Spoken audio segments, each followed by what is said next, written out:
আসসালামু আলাইকুম ওয়া রাহমাতুল্লাহি ওয়া বারাকাতুহু। আলহামদুলিল্লাহি রাব্বিল আলামিন ওয়াল আকিবাতু লিল মুত্তাকিন ওয়াস সালাতু ওয়াস সালামু আলা নবিয়িনা মুহাম্মদ ওয়া আলা আলিহি ওয়া সাহবিহি আজমাইন, আম্মা বা'দ। আমার প্রাণপ্রিয় দিনী ভাই বোনেরা, পৃথিবীর যে যেখানে অবস্থান করছেন, সৌদি আরব টাইম এখন রাত অনেক 10টা এখনও বাজে নাই, তো প্রায় 9:50 মতো। আর পৃথিবীর অন্যান্য জায়গায় হয়তো সময়ের বিভিন্ন রকম পার্থক্য রয়েছে। তারপরে বলবো যে যে যেখানে রয়েছেন, আমাদের আজকের এই বিশেষ লাইভ রাসূলুল্লাহ সাল্লাল্লাহু আলাইহি সাল্লামের শহর থেকে, এবং আজকের বিষয় হচ্ছে যে আল্লাহ তাআলার নামের তাৎপর্য, বা আল্লাহ তাআলার এই যে নাম আল্লাহ, এই নামের তাৎপর্য, এই নামের মধ্যে কি অর্থ নিহিত আছে, কি তথ্য আছে, আমরা এই গুরুত্বপূর্ণ বিষয় নিয়ে আপনাদের সামনে লাইভে উপস্থিত হয়েছি। আল্লাহ সুবহানাহু ওয়া তাআলা যেন আমাদের এই খেদমতকে কবুল করেন। আর এই অনুষ্ঠানটি খুবই নতুন, আমরা মাত্র শুরু করছি, আর আল্লাহ তাআলার নাম দিয়ে শুরু করতে যাচ্ছি। আমরা আল্লাহ তাআলার ব্যাপারেই কথা বলবো ইনশাআল্লাহ আমাদের প্রতিটি অনুষ্ঠানে।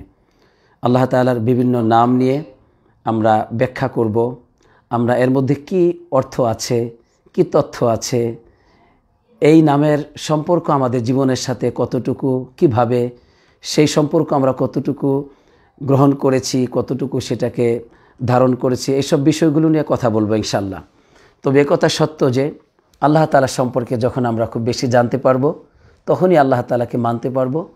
আর যখন আমরা জানতে পারবো না, তখন আল্লাহর প্রতি আমাদের ভালোবাসা জন্ম নেবে না, তার প্রতি শ্রদ্ধা ভক্তিও আসবে না। এজন্য এই অনুষ্ঠান খুবই গুরুত্বপূর্ণ, আমাদের জীবনের সবচাইতে গুরুত্বপূর্ণ বিষয়, ইসলামের মধ্যে সবচাইতে প্রধান এবং সবচাইতে সম্মানপূর্ণ, মর্যাদাপূর্ণ এবং সফলতাপূর্ণ বিষয় হচ্ছে আল্লাহ রাব্বুল আলামিনের পরিচয়।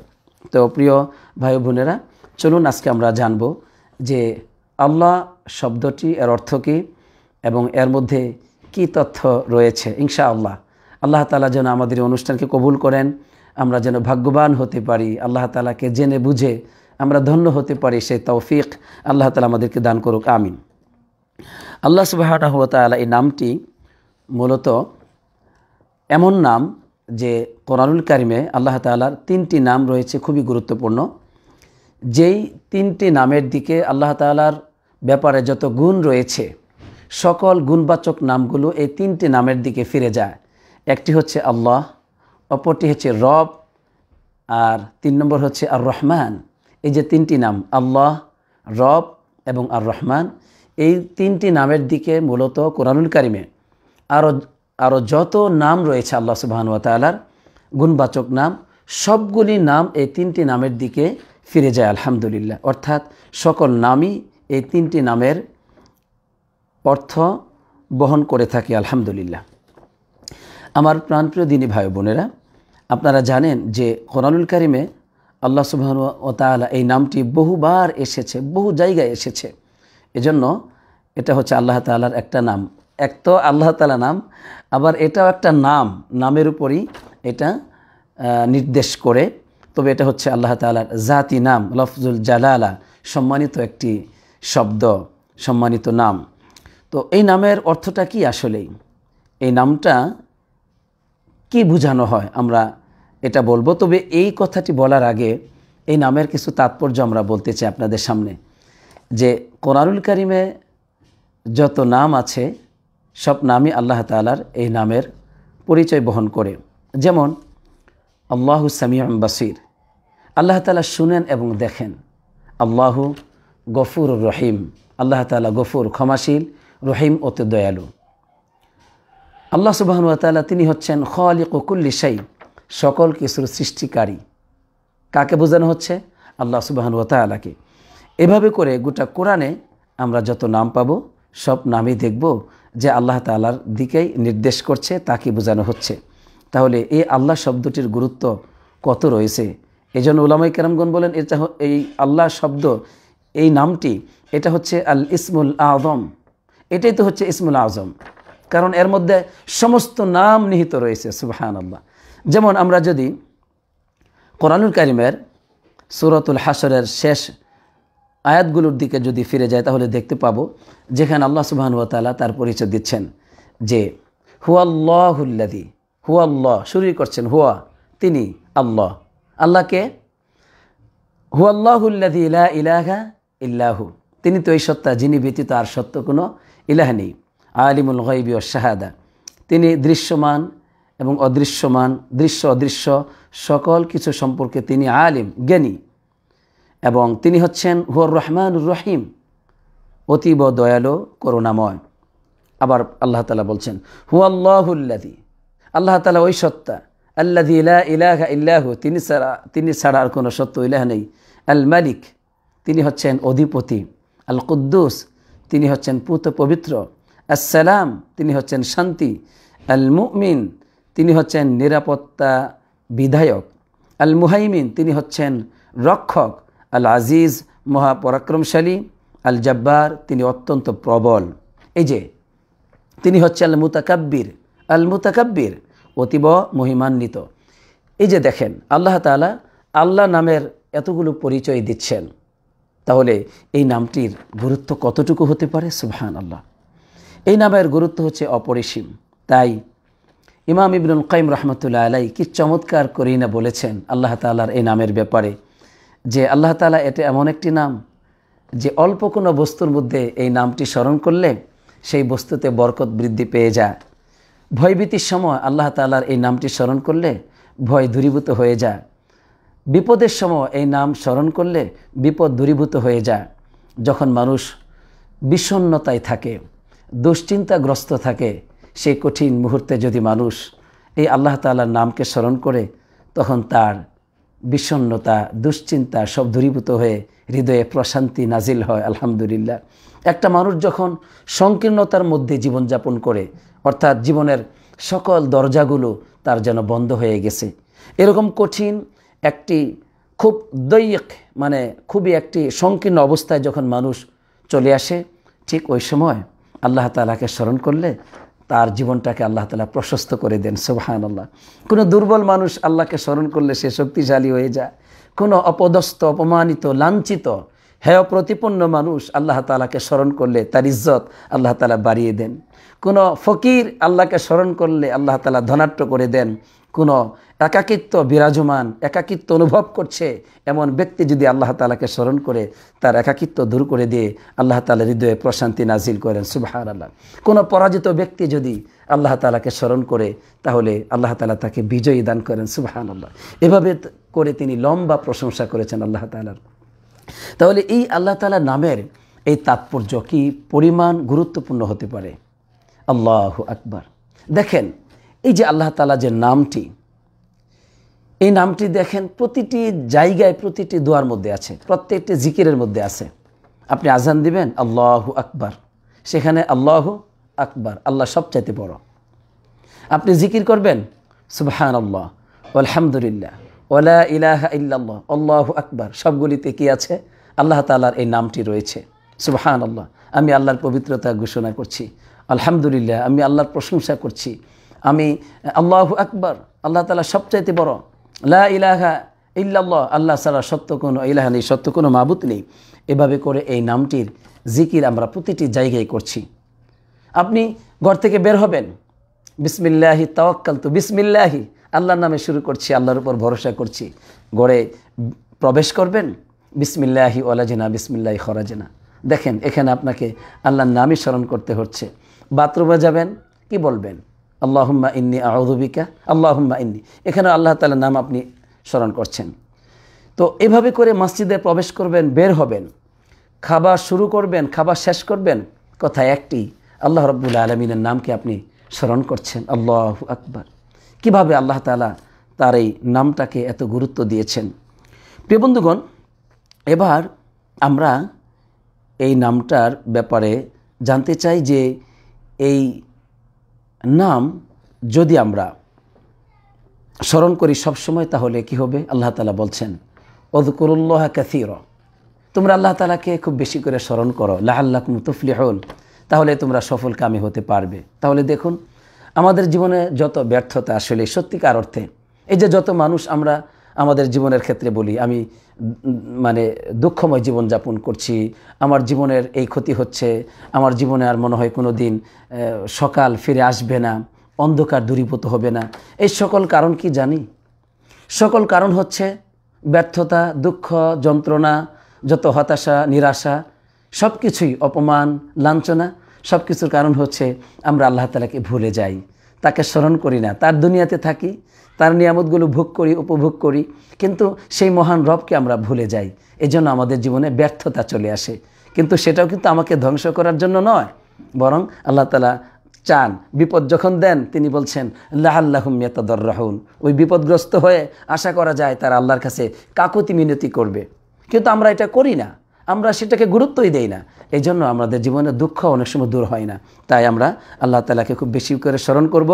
আল্লাহ তাআলা বলছেন উযকুরুল্লাহা কাসীরা, তোমরা আল্লাহকে খুব বেশি করে স্মরণ করো, লাআল্লাকুম তুফলিহুন, তাহলে তোমরা সফলকামী হতে পারবে। সুবহানাল্লাহ। সুতরাং আমরা জীবনে সকলেই আল্লাহ তাআলাকে খুব বেশি করে স্মরণ করব ইনশাআল্লাহ। হে আল্লাহ, তুমি আমাদেরকে সেই তৌফিক দান করো, আমিন। আমরা যেন তোমাকে খুব ভুলে না যাই, বেশি করে স্মরণ করতে পারি। রাসূলুল্লাহ সাল্লাল্লাহু আলাইহি ওয়াসাল্লামের ব্যাপারে যদি আপনি বলেন, আয়েশা সিদ্দিকা রাদিয়াল্লাহু তাআলা আনহা বলছেন যে কানা নবী সাল্লাল্লাহু আলাইহি ওয়াসাল্লাম ইয়াযকুরুল্লাহা আলা কুল্লি আহইয়ানিহি, রাসূলুল্লাহ সাল্লাল্লাহু আলাইহি ওয়াসাল্লামকে আমি দেখেছি যে তিনি খুব বেশি করে আল্লাহ তাআলার স্মরণ করতেন, খুব বেশি করে। তাহলে তার আদর্শ হলো যে তিনি খুব বেশি করে আল্লাহকে স্মরণ করতেন, আমরাও যেন স্মরণ করতে পারি। হে আল্লাহ, তুমি আমাদেরকে সেই তৌফিক দান করো, আমিন। এবার আমরা জানব যে এই নামটার আসলে কি অর্থ। এই যে আল্লাহ শব্দটি, এই নামের তো একটা অর্থ আছে, তাই না? আমরা এটা জানতে চাই।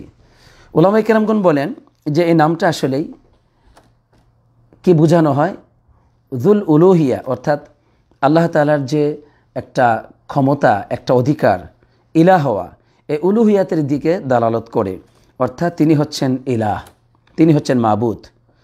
এই যে ইলাহ মিন আসমা ইল্লাহ সুবহানাহু ওয়া তাআলা, আল্লাহ তাআলার একটি অন্যতম নাম ইলাহ।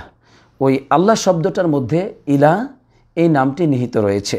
অর্থাৎ আল্লাহ তাআলা এই নামটি ইলাহ বোঝানো হয়। ইলাহ মানে মাবুদ, যার গোলামি করা হয়, অর্থাৎ আল্লাহ মানে যার গোলামি করা হয়। এটা হলো আমরা একটা অর্থ বুঝলাম। কিন্তু বিশিষ্ট সাহাবী ইবনে আব্বাস রাদিয়াল্লাহু তাআলা আনহুর নাম অবশ্যই আপনারা শুনেছেন। তো তিনি সাহাবায়ে কেরামদের মধ্যে সবচেয়ে বেশি একজন জ্ঞানী মানুষ ছিলেন, যিনি কোরআনুল কারীমের সবচেয়ে বেশি তাফসির করেছেন। কারণ কি, রাসূলুল্লাহ সাল্লাল্লাহু আলাইহি ওয়াসাল্লাম তার জন্য দোয়া করেছেন এই বলে যে আল্লাহুম্মা আল্লিমহু আত-তাওয়িল, হে আল্লাহ তুমি তাকে তাওয়িল শিক্ষা দাও, অর্থাৎ কোরআনুল কারীমের তাফসির জ্ঞান তুমি তাকে শিক্ষা দাও। রাসূলুল্লাহ সাল্লাল্লাহু আলাইহি ওয়াসাল্লামের দোয়ার বরকতে তিনি মহাজ্ঞানী হয়েছেন। কোরআনুল কারীমের সুবহানাল্লাহ প্রত্যেকটি আয়াতের তাফসির করতে গিয়ে আপনারা দেখবেন যে তার বাণী রয়েছে, তার কথা রয়েছে, তিনি এই আয়াতের ব্যাপারে কি বলেছেন। সুবহানাল্লাহ। প্রিয় বন্ধুগণ, আমরা এখন জানব যে ওই ইবনে আব্বাস রাদিয়াল্লাহু তাআলা তিনি কি বলেছেন। তিনি বলেছেন আল্লাহ সুবহানাহু ওয়া তাআলার নাম হচ্ছে আল্লাহু যুল উলুহিয়াতি ওয়াল উবুদিয়াতি আলা খালকিহি আজমাইন। ইবনে জারির আত-তাবারি তার তাফসির আত-তাবারি নামে প্রসিদ্ধ এই তাফসিরে বর্ণনা করেছেন যে আল্লাহ তাআলার নামটির অর্থ হচ্ছে আল্লাহু যুল উলুহিয়াতি ওয়াল উবুদিয়াতি আলা খালকিহি আজমাইন। আল্লাহ সুবহানাহু ওয়া তাআলা হচ্ছেন তিনি যিনি যুল উলুহিয়া মানে ইলাহ এর মালিক, যিনি যুল উলুহিয়া মানে ইবাদতের হকদার। এখানে কিন্তু দুটো দিক রয়েছে, একটা হলো যুল উলুহিয়া আর একটা হচ্ছে যুল উবুদিয়া। যুল উলুহিয়া ওয়াল উবুদিয়া এটা আমাদের এখন ভালো করে বুঝতে হবে। যুল উলুহিয়া এটা হচ্ছে আল্লাহ তাআলার সাথে সম্পৃক্ত, যুল উবুদিয়া এটা বান্দাদের সাথে সম্পৃক্ত। তো যুল উলুহিয়ার মধ্যে কি বোঝানো হচ্ছে যে আল্লাহ সুবহানাহু ওয়া তাআলা তিনি ইবাদতের হকদার। যখন আমরা বলবো আল্লাহ, এর মানে আমরা তখন স্বীকার করলাম যে তিনি ইবাদতের, দাসত্বের হকদার, একমাত্র অধিপতি, একমাত্র অধিকারী, এটা স্বীকৃতি দিলাম আমরা। এজন্য কোরআনুল কারীমে এসেছে যে সবাই এটা স্বীকৃতি দিতেই হবে এটা আমাকে আপনাকে, কারণ তিনি হচ্ছেন যুল উলুহিয়া, একমাত্র ইলাহ অথবা ইবাদতের হকদার। আলহামদুলিল্লাহ। এই হলো একটা দিক, যে এই নামটাই দুটো দিক। একটা দিক হচ্ছে আল্লাহ তাআলার সাথে সম্পৃক্ত, অর্থাৎ তিনি যুল উলুহিয়া মানে ইবাদত পাওয়ার হকদার। আলহামদুলিল্লাহ, এটা হলো একটা অর্থ। আর অপর অর্থ কোনটি? অপর অর্থ হচ্ছে যুল উবুদিয়া, অর্থাৎ ইবাদতের একমাত্র মালিক, সেটা কোনটা? সেটা হচ্ছে বান্দারা আল্লাহ রাব্বুল আলামিনের ইবাদত করবে। এজন্য বান্দাদেরকে আল্লাহর ইবাদত করতেই হবে। আকাশে যারা আছে, জমিনে যারা আছে, আকাশবাসী, জমিবাসী, ফেরেশতা, জিন, মানুষ, পাহাড়, পর্বতমালা সবাইকে আল্লাহর ইবাদত করতে হবে, কারণ তিনি হচ্ছেন ইলাহ। সকলেই তার গুলামি করবে। এজন্য আল্লাহ তাআলা বলেছেন, ওয়াহুয়াল্লাযী ফিস সামাই ইলাহু ওয়া ফিল আরদি ইলাহ, তিনি তো এই সত্তা যিনি আকাশেও ইলাহ, জমিনেও ইলাহ। অর্থাৎ আকাশে ফেরেশতাগণ আল্লাহর ইবাদত করবে, জমিনে অন্য সমস্ত মাখলুকাত মানুষ সহ সবাই আল্লাহর ইবাদত করবে। তো এই জন্য আকাশেও তিনি ইলাহ, জমিনেও তিনি ইলাহ। সুবহানাল্লাহ। প্রিয় বন্ধুগণ, আল্লাহ রাব্বুল আলামিন যে ইলাহ আমাদের সবার, এই বিষয়টি কিন্তু আল্লাহ তাআলা আমাদেরকে বারবার জানিয়েছেন, কারণ তিনি যে ইলাহ, এই যে আল্লাহ যুল উলুহিয়া, ইবাদতের হকদার, এটা হলো একটা দিক তার সাথে সম্পৃক্ত। দ্বিতীয়, তিনি যুল উবুদিয়া, মানে ইবাদতের মালিক, মানে ইবাদত বান্দারা তার জন্যই করবে। এটা আমাদের দরকার। আমরা আল্লাহর গোলাম, আমরা আল্লাহর গোলামি করব। এই জন্য আল্লাহ তাআলা আমাদেরকে সৃষ্টি করেছেন কেন? ওমা খালাকতুল জিন্না ওয়াল ইনসা ইল্লা লিয়াবুদুন, আমি জিন আর মানুষকে সৃষ্টি করেছি একমাত্র আমার ইবাদতের জন্য। দেখেন, কারণ তিনি যে আল্লাহ, তিনি যে ইবাদত পাওয়ার হকদার, আবার তিনি যে এমন একজন সত্তা যার গোলামি আমাকে আপনাকে করতেই হবে, কারণ আমাকে আপনাকে অস্তিত্ব দিয়েছেন তার গোলামি করার জন্য। সুবহানাল্লাহ। প্রিয় ভাই বোনেরা, সুতরাং আল্লাহ তাআলা এই দাওয়াত আমাদের সবাইকে দিয়েছেন, বলেছেন ইন্নানি আনাল্লাহ লা ইলাহা ইল্লা আনা, নিঃসন্দেহে আমি আল্লাহ। আর আমি কেমন? লা ইলাহা ইল্লা আনা, আমি ছাড়া আর সত্য কোনো ইলাহ নেই। ফাবুদুনি, সুতরাং আমার গোলামি করো। এজন্য আমাকে আপনাকে এক আল্লাহর গোলামি করতে হবে। এবার আমরা জানব যে এই পৃথিবীতে মানুষ আল্লাহ রাব্বুল আলামিনকে স্বীকৃতি দেওয়ার ক্ষেত্রে দুই শ্রেণীতে বিভক্ত। এই বিষয়টি খুবই গুরুত্বপূর্ণ, আজকের সবচেয়ে গুরুত্বপূর্ণ বিষয়। তাহলে আমরা আল্লাহ তাআলা নামের এই বিষয়টি বুঝতে পারবো কিভাবে। একদল হচ্ছে শুধুমাত্র মারিফাতুল ইকরার, আল্লাহ তাআলাকে শুধু স্বীকৃতি দেয় আল্লাহ, মানে ইবাদতের হকদার তিনি, মানলাম, এতটুকুই। আল্লাহ তাআলা সৃষ্টিকর্তা, বাস এখানে সীমাবদ্ধ রাখে। কখনো তার আল্লাহকে ভালোবাসে না, আল্লাহ তাআলাকে সেজদা দেয় না, শ্রদ্ধা করে না, তার দিকে ছুটে চলে না, তার কাছে সাহায্য চায় না, তার উপর ভরসা করে না, তার সাথে কোনো সম্পর্ক নাই। তার অবাধ্য হয়, তাকে শুধু স্বীকৃতি দেয়। যেমন শয়তান স্বীকৃতি দেয় আল্লাহ তাআলাকে, বলছে আনতা খলাকতানি মিন নার, আপনি আমাকে সৃষ্টি করেছেন আগুন থেকে, আর আদমকে সৃষ্টি করেছেন মাটি থেকে।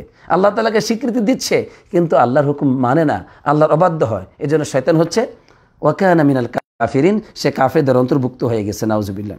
অনুরূপভাবে খ্রিস্টানরা আল্লাহ তাআলাকে স্বীকৃতি দেয়, আমরা মনে করি তারা কাফের, মানে আল্লাহকে অস্বীকার করে না, তারা আল্লাহ তাআলা স্বীকার করে, কিন্তু যে ঈসা আলাইহিস সালামকে আল্লাহর পুত্র বলে, অথবা আল্লাহর সত্তা এবং ঈসা আলাইহিস সালামের সত্তা একই সত্তা, এমনকি জিবরাইল আলাইহিস সালাম একই সত্তা, এমনকি ঈসা আলাইহিস সালামের মা একই সত্তা। এজন্য তাদেরকে আল্লাহ কাফের বলেছেন। কারণ কি? তারা বলে ইন্নাল্লাহা থালিসু সালাসা, আল্লাহ তাআলা তিনটি সত্তার একটি সত্তা, মানে তিনটি সত্তা মিলে আল্লাহ। এজন্য আল্লাহ তাআলা তাদেরকে কাফের বলেছেন। তাহলে তারা আল্লাহকে স্বীকার করে, কিন্তু বলে আল্লাহ যেই সত্তা, ওই আল্লাহ তাআলার একটি সত্তা হচ্ছে ঈসা আলাইহিস সালাম। এই রকম শিরিক করার কারণে আল্লাহ তাআলা তাদেরকে কাফের বলেছেন। প্রিয় বন্ধুগণ, অনুরূপভাবে আরবের মুশরিকরা সবাই আল্লাহ তাআলাকে স্বীকার করত। যারা উহুদের প্রান্তে রাসূলুল্লাহ সাল্লাল্লাহু আলাইহি ওয়াসাল্লামের দাঁতে আঘাত করেছিল, নবীজির গায়ে আঘাত করেছিল, তায়েফের ময়দানে যারা নবী করিম সাল্লাল্লাহু আলাইহি ওয়াসাল্লামকে আঘাত করতে করতে রক্তে রঞ্জিত করে ফেলেছিল, সবাই কিন্তু আল্লাহ তাআলাকে স্বীকার করে। যেমন আল্লাহ তাআলা তাদের ব্যাপারে বলছেন যে ওয়ালা ইন সাআলতাহুম মান খালাকাস সামাওয়াতি ওয়াল আরদা লা ইয়াকুলুনাল্লাহ, আরবের ওই মুশরিকদেরকে তোমরা যদি বলো, বা তুমি যদি বলো যে আকাশ এবং জমিনকে সৃষ্টি কে করেছেন, তখন তারা সকলে বলবে এক আল্লাহ। তাহলে আল্লাহ তাআলাকে তারা স্বীকার করে। তাহলে বোঝা গেল কিছু মানুষ আছে পৃথিবীতে যারা আল্লাহ তাআলাকে শুধু স্বীকৃতি দেয়, কিন্তু তারা আল্লাহ তাআলাকে ভালোবাসে না, শ্রদ্ধা করে না, আল্লাহকে সেজদা দেয় না, আল্লাহকে মানে না। এই জন্য তারা হচ্ছে কাফের, তারা চিরজাহান্নামী, আল্লাহ তাআলাকে স্বীকৃতি দেওয়ার পরেও জাহান্নামী। যেমন ফেরাউন আল্লাহ তাআলাকে স্বীকৃতি দেয় মনে মনে বলে, আল্লাহ তাআলা নিজেই বলছেন যে ওয়াজাহাদু বিহা ওয়াস্তাইকানাতহা আনফুসুহুম, আল্লাহ তাআলাকে অস্বীকার করে, কিন্তু আস্তাইকানাতহা আনফুসুহুম, মনে মনে তারা আল্লাহকে স্বীকার করে। ফেরাউন, কারুন, হামান, এরা সবাই আল্লাহ তাআলাকে মনে মনে স্বীকৃতি দেয়, কিন্তু ভালোবাসে নাই, শ্রদ্ধা করে নাই, মাথা নত করে নাই, রব হিসাবে শ্রদ্ধায় অবনত হয়নি তারা, বরং অহংকার করেছিল। এই জন্য তারা কাফের এবং চিরজাহান্নামী। তাহলে এই হলো একটি দল যারা শুধুমাত্র আল্লাহকে স্বীকৃতি দেয়।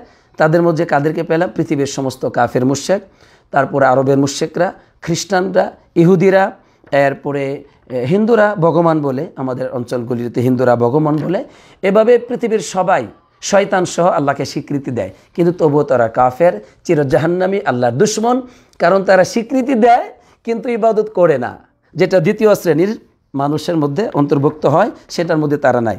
তাহলে প্রথম শ্রেণী আমরা বুঝলাম শুধু স্বীকৃতি দেয়, আর দ্বিতীয় শ্রেণী হচ্ছে যারা আল্লাহ রাব্বুল আলামিনকে স্বীকৃতি দেয় না, শুধু তাকে ভালোবাসে, তার প্রতি বিশ্বাস করে, তাকে সম্মান করে, তাকে শ্রদ্ধা করে, তাকে ভয় করে, তাকে তাজিম করে, তার কাছে সাহায্য চায়, দুঃখ পেলে তার দিকে ছুটে যায় আনন্দ পাওয়ার জন্য, অসুস্থ হলে তার দিকে ফিরে যায়, ক্ষুধার্ত হলে তার দিকে ফিরে যায়। তারা রাত দিন সকাল সন্ধ্যা শুধুমাত্র আল্লাহ তাআলাকে নিয়ে ব্যস্ত থাকে, আল্লাহকে অনেক ভালোবাসে, তারা অনেক সম্মান করে, আল্লাহ তাআলাকে খুব শ্রদ্ধা করে তারা, আলহামদুলিল্লাহ, আল্লাহর জিকির করে তারা। তো এই হলো এক শ্রেণী মানুষ। আল্লাহ তাআলা যেন আমাদেরকে ওই শ্রেণীর মানুষের অন্তর্ভুক্ত করেন, বলুন আমিন। হে আল্লাহ, আমাদেরকে ওই দ্বিতীয় শ্রেণী যারা তোমাকে ভালোবাসে তাদের অন্তর্ভুক্ত তুমি আমাদেরকে করো, যারা তোমার গুণগান গুণকীর্তন বর্ণনা করে তাদের অন্তর্ভুক্ত তুমি আমাদেরকে করো। কিন্তু যারা ওই কাফের মুশরিক, তোমাকে শুধু স্বীকৃতি দেয় কিন্তু তোমাকে শ্রদ্ধা করে না, ভালোবাসে না, বরং তোমার দুশমন তারা, তোমার দিনের কোনো গুরুত্ব তাদের কাছে নেই, কিসের জান্নাত আর কিসের জাহান্নাম কোনো গুরুত্ব তাদের কাছে নেই, কিসের নবী রাসূলগণ কিসের কিতাবসমূহ কোনো গুরুত্ব নেই। আল্লাহ তাআলা আমাদেরকে ওই সমস্ত পাপিষ্ঠদের থেকে হেফাজত করুক। আমরা এক আল্লাহকে ভালোবাসতে চাই, শ্রদ্ধা করতে চাই, ভক্তি করতে চাই, তার উপর ঈমান এনেছি, তাকে নিয়েই বেঁচে থাকতে চাই, তার গোলাম হয়েই অনন্তকাল, তার গোলাম হয়েই প্রতিটি শ্বাস প্রশ্বাস নিয়েই জীবিত থাকতে চাই, মৃত্যুর সময় তাকে স্মরণ করেই তার সাথে সাক্ষাৎ করতে চাই, আখেরাতে তার রহমতের উসিলায় তার জান্নাত পেতে চাই, দুনিয়াতেও তার রহমতের উসিলায় সুখী হতে চাই, সুন্দর জীবন পেতে চাই। হে আল্লাহ, তুমি আমাদেরকে কবুল করে নাও, আমিন। আজকের লাইভ অনুষ্ঠান আপনাদের কাছে অবশ্যই ভালো লেগেছে ইনশাআল্লাহ, এবং অবশ্যই আপনাদের পরামর্শ আমরা চাচ্ছি। আমরা শুরু করছি মাত্র, আপনাদের পরামর্শ এবং দোয়া আমরা চাচ্ছি। আল্লাহ তাআলা যেন আল্লাহ সম্পর্কে এই গভীর তথ্য নিয়ে আপনাদের সামনে উপস্থিত হওয়া। প্রতি শুক্রবারে ইনশাআল্লাহ আমরা 9:30টায় লাইভ শুরু করব ইনশাআল্লাহ। আজকে একটু বিলম্ব হয়ে গেছে প্রথম দিন, সামনে থেকে আমরা চেষ্টা করব সময় মতো করার জন্য। হে আল্লাহ, তুমি আমাদেরকে কবুল করে নাও, আমিন। এবং সবাই আমরা এটাকে শেয়ার করব ইনশাআল্লাহ, আল্লাহর জন্য, আল্লাহর সন্তুষ্টির জন্য ইনশাআল্লাহ। আল্লাহ তাআলা তুমি কবুল করে নাও, আমিন। আসসালাতু ওয়াসসালামু আলা নবিয়িনা মুহাম্মদ ওয়া আলা আলিহি ওয়া সাহবিহি আজমাইন।